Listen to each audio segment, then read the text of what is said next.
नमस्कार। मैं ओम द्विवेदी। आइए थोड़ी देर के लिए वन में मन रमाते हैं, तनिक देर के लिए जंगल में मंगल करते हैं,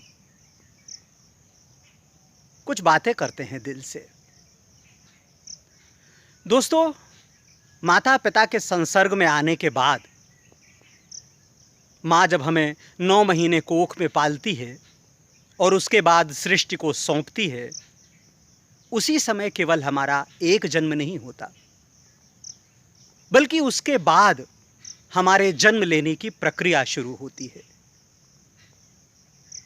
माँ के जन्म देने के बाद ये सृष्टि, ये प्रकृति, ये यूनिवर्स हमें किस तरह से जन्म देता है, हम उस पर थोड़ी बात करते हैं।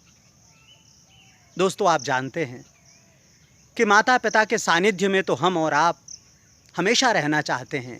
उनकी छत्र छाया हमें जीवन भर सुहाती है, उनका प्रेम हमें जीवन भर मार्गदर्शन देता है। लेकिन इसके बाद हम शिक्षक के, गुरु के, टीचर के संपर्क में आते हैं और वो हमारे भीतर ज्ञान के अंकुर डालता है, ज्ञान के बीज डालता है, जिससे वे अंकुर बनते हैं और बाद में पल्लवित पुष्पित होते हैं। तो शिक्षक के संपर्क में हमारा दूसरा जन्म होता है। हमारा तीसरा जन्म होता है दुनियादारी के संपर्क में। जब हम नौकरी के लिए बाहर निकलते हैं, जब हम काम के लिए बाहर निकलते हैं, जब हम पर्यटन के लिए बाहर निकलते हैं, जब हम इस संसार के लोगों के संपर्क में आते हैं और उनके अच्छे बुरे अनुभव हमें बदलना शुरू करते हैं, तब हमारा तीसरा जन्म होता है। चौथा जन्म तब होता है जब हम खुद एक पिता बनते हैं या एक माँ बनते हैं। हमारे भीतर तमाम रसों के साथ साथ जिन 9 रसों की चर्चा हमारे साहित्य में की गई है, शास्त्रों में की गई है, आयुर्वेद में की गई है, उन रसों में से एक रस वात्सल्य हमारे भीतर पैदा होता है, स्नेह हमारे भीतर पैदा होता है। वो तब पैदा होता है जब हम किसी को पैदा करते हैं, जब हम माँ या पिता बनते हैं।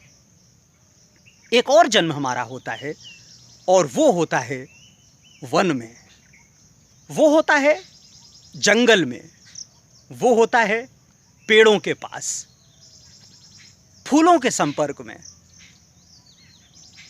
ये वन, ये पेड़, ये हरियाली हमारे भीतर जो संस्कार बोती है, संवेदनाओं के जो तार जोड़ती है, हमारे भीतर जो एक दिव्य दृष्टि पैदा करती है, हमें जो प्रकृति के बारे में सोचने को मजबूर करती है, वहां से एक और जन्म होता है।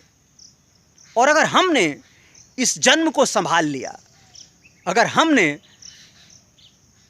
प्रयासपूर्वक, प्रयत्नपूर्वक अपने आप को जंगल में उतारा और जंगल हमारे भीतर उतर गया, तो समझिए कि यहाँ से जो यात्रा शुरू होती है, वो यात्रा शुरू होती है राम बनने की यात्रा, एक राजा के राम बनने की यात्रा, एक कृष्ण बनने की यात्रा, एक चरवाहे के ऐसे दिव्य पुरुष में बदलने की यात्रा जिसने सारे संसार को बदला, एक बुद्ध बनने की यात्रा, महावीर बनने की यात्रा।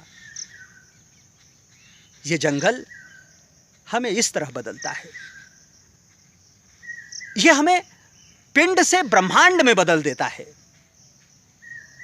यह हमें स्थूल से बहुत सूक्ष्म बनाता है। इसकी हरियाली जब हमारे भीतर उतरती है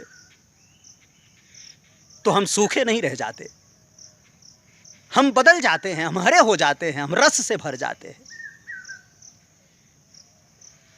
इसीलिए इस जंगल से रिश्तेदारी के बाद सारी रिश्तेदारियां भूल जाती हैं।